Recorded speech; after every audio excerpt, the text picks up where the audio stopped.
Hello everyone, welcome back to my channel. Today I will be reviewing Harry Potter and the Cursed Child.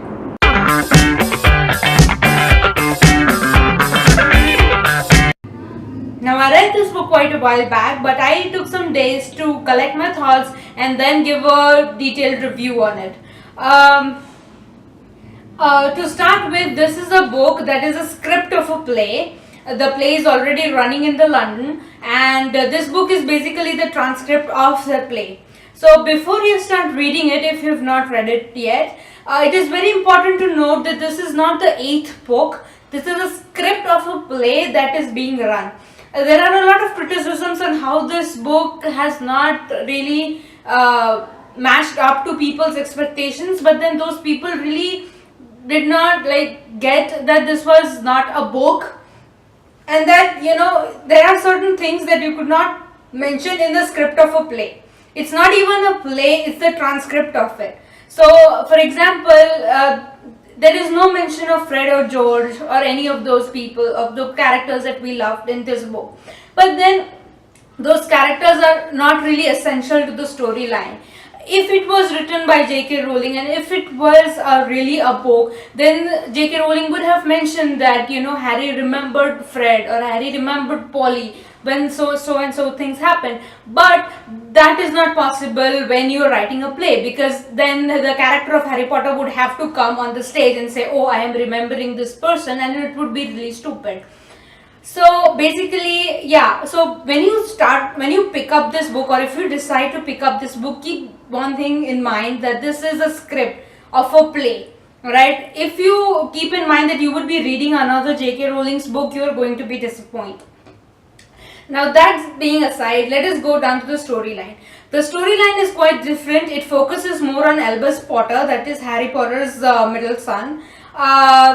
Harry and Albus have a kind of a turbulent relationship. They do not see eye to eye. Albus is a kind of a different child, and Harry has a tough time understanding him, and they have a trouble communicating with each other. The book basically deals with Albus and Malfoy's son Scorpius' friendship, and how they decide to take time in their own hands and rectify the mistakes that Harry and his friends had done.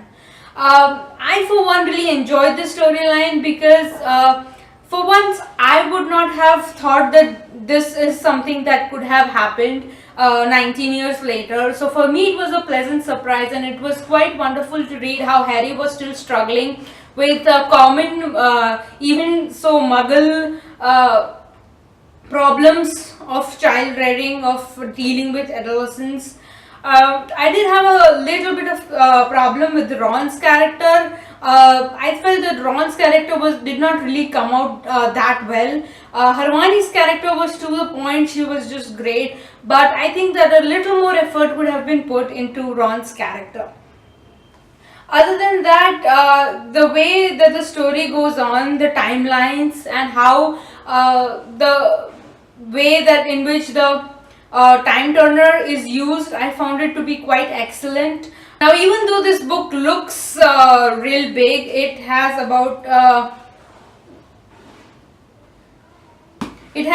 300 pages, but since it is in a play format and the font is quite big, it is about a 2 or 3 hours read at max. If you, like me, wanted to read it quite slow, you could finish it in 2 days.